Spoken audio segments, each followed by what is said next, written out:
सबसे बड़ा सवाल है कि तेजस्वी की जो धर्मपत्नी है राजश्री यादव, उनको लेकर के भी कयास लगाया जा रहा है कि उन्हें भी मंत्री पद दिया जा सकता है। तो यदि तेज प्रताप जो कि तेजस्वी के बड़े भाई हैं, उनकी भी पत्नी होती तो उनका क्या होता आज? ये एक वही बहुत दर्द भरी कहानी है ऐश्वर्या राय के लिए खास करके, क्योंकि तेज प्रताप जैसा लालू यादव जी के परिवार में बिहार में जो सबसे बड़ा डिजिटल न्यूज़ चैनल है सच तक, उसके पत्रकार सन ऑफ बिहार मनीष कश्यप हैं, और उनका एक वीडियो काफ़ी वायरल हुआ था अग्निवीर योजना के दौरान, कि छोटा सा वीडियो था कि हमको मनीष भैया भेजे हैं। हाँ। तो मनीष कश्यप को बदनाम करने की बीजेपी की जो साजिश थी, क्योंकि बीजेपी के ऑफिशियल किसी स्टेट के अकाउंट से वो शेयर किया गया था वीडियो जी। तो मनीष कश्यप को बदनाम करके आज खुद बदनामी के दलदल में बीजेपी फंसी हुई है। देखिए, मनीष कश्यप जो है युवा पत्रकार है, और सबसे बड़ी बात है कि वो पत्रकारिता के क्षेत्र में गांड पर लात मार करके नहीं लाया गया है। और मनीष भैया जैसे जो लोग हैं जो पत्रकार आवाज़ निष्पक्ष ढंग से उठा रहे हैं, उस आग को आप ज़्यादा दिन नहीं दबा पाए। मोदी जी ऐसा चाहते थे कि नीतीश कुमार से गठबंधन टूटे, तो मोदी जी ये काम 5 सेकंड में कर सकते थे। यूँ चुटकी बजाकर एक फ़ोन आता बिहार के जो बीजेपी अध्यक्ष है, राज्य के अध्यक्ष हैं, उनको कि भाई हम अलग हो रहे हैं, एनडीए अलग हो रही है नीतीश कुमार से, सरकार अल्पमत में है, तब मज़ा आता, तब मोदी का प्लान कामयाब और जेपी नड्डा और अमित शाह का प्लान होता। नमस्कार, आप यूट्यूब और फेसबुक पर देख रहे हैं खबर 247। बिहार में राजनीतिक सरगर्मी अपने काफ़ी तीव्र गति से बढ़ रही है, और नीतीश कुमार ने एनडीए की सरकार से इस्तीफा दे करके आज महागठबंधन की सरकार बनाने का जो दावा पेश किया है, कौन से नेताओं को कौन सा मंत्रिमंडल मिलेगा, कौन सा मंत्री पद मिलेगा, ये तो भविष्य के गर्भ में कैद है, वो आज ही फैसला उसका हो जाएगा। लेकिन सबसे बड़ा सवाल है कि तेजस्वी की जो धर्मपत्नी है राजश्री यादव, उनको लेकर के भी कयास लगाया जा रहा है कि उन्हें भी मंत्री पद दिया जा सकता है। तो यदि तेज प्रताप जो कि तेजस्वी के बड़े भाई हैं, उनकी भी पत्नी होती तो उनका क्या होता आज?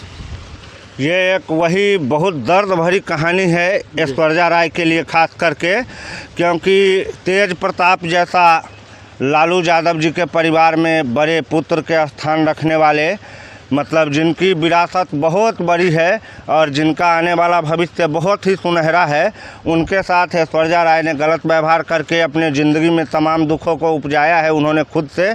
आज अगर वो राबड़ी जी के साथ उनके आवास में तेज प्रताप भैया की धर्मपत्नी बन करके रहती, तो आज उन्हें पूरा बिहार बड़ी महारानी के नाम से जानती।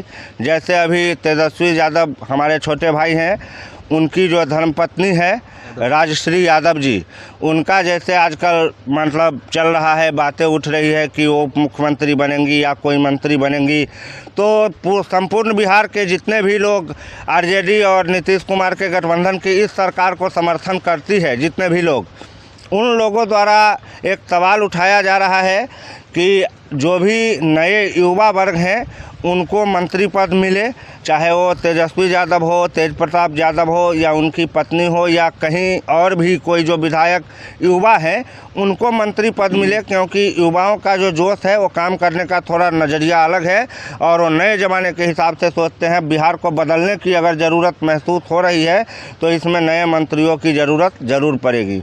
तो यहाँ पर राजश्री यादव जी जो तेजस्वी जी की धर्मपत्नी है, वो अगर कोई मंत्रालय अभी नहीं भी संभालेगी तो बहुत जल्द ही ज़रूर संभालेगी, और मैं ऐसी आशा करता हूं कि वो अपने जो काम है बहुत कुशलतापूर्वक करेगी।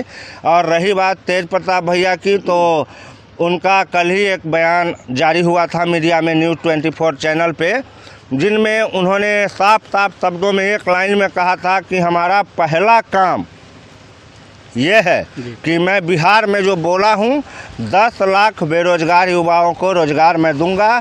और मुझे ये देखकर बहुत खुशी हुई कि बड़े बड़े नेता जो अपने चुनावी एजेंडा के भाषण हैं वो अक्सर कुर्सी पर बैठने के बाद भूल जाते हैं, लेकिन तेज प्रताप भाई की एक बात बहुत अच्छी लगी कि वो कुर्सी पर अभी बैठे भी नहीं हैं, लेकिन उनका वादा उनको याद है और मीडिया में सरेआम आ करके उन्होंने ऐलान किया है कि वो 10 लाख लोगों को रोज़गार देने का काम सबसे पहले करेंगे, और उसके बाद जो भी उन्होंने वादा किया था चुनाव के समय में, उनमें से हर वादा को पूरा करने की कोशिश की जाएगी। उनसे सवाल दागा गया था रिपोर्टर के द्वारा कि अगर आप कौन सा मंत्री बनना पसंद करेंगे, कौन सा मंत्रालय आपको दिया जाएगा, तो उन्होंने बहुत सरल लहजे में जवाब दिया था, हम मंत्री बनने के शौकीन नहीं हैं, हम बिहार के जनता के सेवा करने के शौक़ रखते हैं। निश्चित ही तेज प्रताप जैसे शांत स्वभाव के इंसान के साथ ऐश्वर्या राय जी ने बहुत गलत व्यवहार किया। और आज वो अगर कहीं से न्यूज़ देख रही होगी तो उनको जो काम उन्होंने किया है उनका पछतावा उनको ज़रूर होता होगा। और उन्हें कहीं ना कहीं लगता है कि उसने एक बहुत बड़ी जो महारानी वाली ज़िंदगी थी उनको छोड़ करके जहाँ है वैसे ठीक है, लेकिन अफसोस ज़रूर होगा। अच्छा, बिहार में जो सबसे बड़ा डिजिटल न्यूज़ चैनल है सच तक, उसके पत्रकार सन ऑफ बिहार मनीष कश्यप हैं और उनका एक वीडियो काफ़ी वायरल हुआ था अग्निवीर योजना के दौरान कि छोटा सा वीडियो था कि हमको मनीष भैया भेजे हैं। हाँ। तो मनीष कश्यप को बदनाम करने की बीजेपी की जो साजिश थी, क्योंकि बीजेपी के ऑफिशियल किसी स्टेट के अकाउंट से वो शेयर किया गया था वीडियो जी। तो मनीष कश्यप को बदनाम करके आज खुद बदनामी के दलदल में बीजेपी फंसी हुई है। देखिए, मनीष कश्यप जो है युवा पत्रकार है और सबसे बड़ी बात है कि वो पत्रकारिता के क्षेत्र में गांड पर लात मार करके नहीं लाया गया है। वो अपनी मर्जी से बीटेक की पढ़ाई कर करके कहीं भी एक नौकरी वो जॉब कर सकते थे जहां पर वो 40-50 हज़ार महीना आराम से कमाते। इंटेलिजेंट है, बहुत तेज तर्रार आदमी है, उनको नौकरी की दिक्कत नहीं थी। उनके घर में भी सब संपन्न है, मिलिट्री में पिताजी हैं, भाई भी कोई बहुत अच्छे जॉब में है, सब जगह सब संपन्न है। उन्होंने पत्रकारिता को चुना ही इसी के लिए है ताकि जो जनताओं की परेशानी है, जिसके कारण जनता परेशान हो रहे हैं, उन मुद्दों को उठा करके पूरे विश्व पटल पे लाया जाए और जनता को विद्रोह करने के लिए जगाया जाए कि तुम अपना हक मांगो, जिसे तुम वोट देते हो उससे सवाल करो। तो मनीष कश्यप एक तरह से बहुत बड़े रोल मॉडल बन के उभर रहे हैं। और कोई भी जो बड़ा वृक्ष है वो अपने नीचे छोटा वृक्ष को उगने नहीं देना चाहता है, उसको बढ़ने देना नहीं चाहता है। तो बीजेपी सरकार की भी मानसिकता ऐसी रही है हर जगह, चाहे इनके जो आला कमान है इनकी मानसिकता रही है कि ये कोई नया जो खिलाड़ी मैदान में आना चाह रहा है। जैसे अभी एक बातें उभर कर आई है कि नीतीश कुमार का जो कद बड़ा हो रहा था, ये बीजेपी के लिए खतरा महसूस हो रहा था, जिसके कारण जदयू तोड़ने का प्लान बीजेपी के आला कमान के द्वारा बनाया गया। लेकिन यहाँ महाराष्ट्र वाला खेला नहीं हो पाया, यहाँ खिलाड़ी घर के ही धुरंधर थे और उन्होंने पूरा गेम ही चेंज कर दिया। अब चाहे कोई कितनी तारीफ कर ले, बीजेपी वाली अपनी पीठ थपथपा ले कि ये मोदी का मास्टर स्ट्रोक था या जो भी जो कर ले, लेकिन एक कटु सत्य ये है कि नीतीश कुमार ने बिहार के राजनीति के खेल में बीजेपी को बहुत पीछे धकेल दिया है।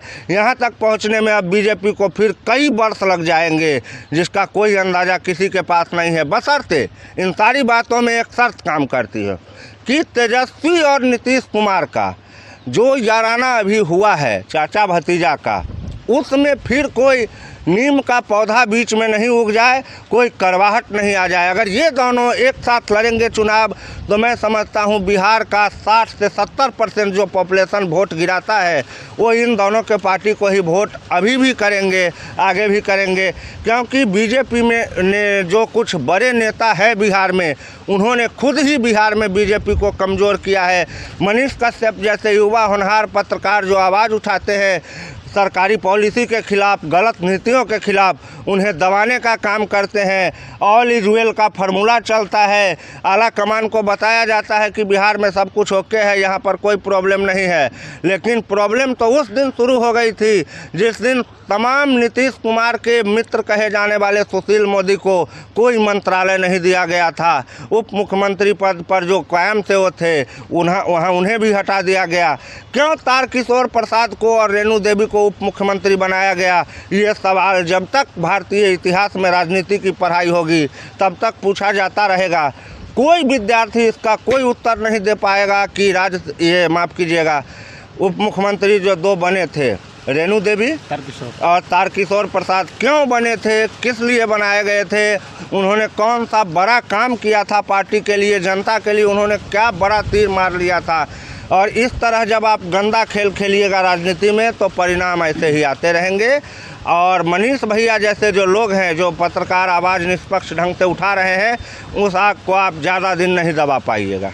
तो बिहार में जो सियासी उलटफेर अभी चल रहा है उसमें बीजेपी के नेताओं का कहना है कि ये बीजेपी की सोची समझी साजिश के तहत हो रहा है, क्योंकि अमित शाह और जेपी नड्डा आए थे तो वो जानबूझ के नीतीश कुमार से नहीं मिले, और जो नीतीश कुमार के सपोर्टर हैं या फिर नेता हैं वो कह रहे हैं कि नीतीश कुमार कोरोना संक्रमण से पीड़ित थे, लेकिन जब वो लोग चले गए उसके कुछ ही दिन बाद ये सड़कों पर देखे गए थे। तो कैसे दोनों? देखिए, आपका सवाल बहुत सीधा है और मैं बिल्कुल सरल शब्द में इसका जवाब दे रहा हूँ। देख, गीदड़ जो है ना, लोमड़ी, वो जो अंगूर तोड़ने के लिए कूदता है और अंगूर वो नहीं पाता है, बार बार गिर जाता है, उसके सारे प्रयास असफल हो जाते हैं, तो वो कहता है अंगूर खट्टे होते हैं। बीजेपी के कुछ नेताओं को मेरा ये बात बहुत ख़राब लग सकता है, लेकिन उनके साथ अभी यही कहानी है। बीजेपी के जो हालत है अभी वो बहुत दयनीय है। अगर मोदी जी ऐसा चाहते थे कि नीतीश कुमार से गठबंधन टूटे, तो मोदी जी ये काम 5 सेकंड में कर सकते थे। यूँ चुटकी बजाकर एक फ़ोन आता बिहार के जो बीजेपी अध्यक्ष है, राज्य के अध्यक्ष हैं, उनको कि भाई हम अलग हो रहे हैं, एनडीए अलग हो रही है नीतीश कुमार से, सरकार अल्पमत में है, तब मज़ा आता, तब मोदी का प्लान कामयाब और जेपी नड्डा और अमित शाह का प्लान होता। यहाँ तो नीतीश बाबू हटे हैं, नीतीश बाबू उसको साइड कर दिए कि जाओ, अभी तक उनका मंत्री इस्तीफा नहीं दिया, इनको कोई टेंशन नहीं है। 165 को एमएलए हैं, ये मुख्यमंत्री है, सब मंत्री को बर्खास्त कर देंगे, तब और बेशर्मी का खेल होगा यहाँ पर। बिहार में अभी बहुत खेला होगा, और सरकारें जैसे ही बदलती है कहीं भी, तो पूरे राज्य में लगभग 2-3 महीना भूचाल सा आया रहता है। ट्रांसफ़र पोस्टिंग का खेला चालू होगा। अभी जहाँ पर बीजेपी के विधायक थे, वहाँ पर जो पोस्टिंग थी अधिकारियों की, उनके पसंद की थी, अभी तड़ातर बदली सब होगा। अभी नए नए चेहरे मिलेंगे। जो जनता दल यू और बीजेपी सपोर्टेड गुंडा बदमाश टाइप का आदमी था, वो सब अभी अंडरग्राउंड हो गया होगा, और इस पार्टी के तरफ से जो दबंग चेहरा थे, गुंडा बदमाश थे, वो सब अभी एकदम सातवें आसमान पर होगा। बहुत परिवर्तन देखने को मिलेगा, और बीजेपी ये खेल हार गई है। अपना पीठ थपथपाने के लिए वो जो भी बोले, उनको मेरे बारे में जो सोचना है सोचता रहे, लेकिन ये खेल बीजेपी हार चुकी है। चलिए, समय देने के लिए धन्यवाद। फेसबुक पर पेज को फॉलो कीजिए, यूट्यूब पर चैनल को सब्सक्राइब कीजिए। जय हिंद।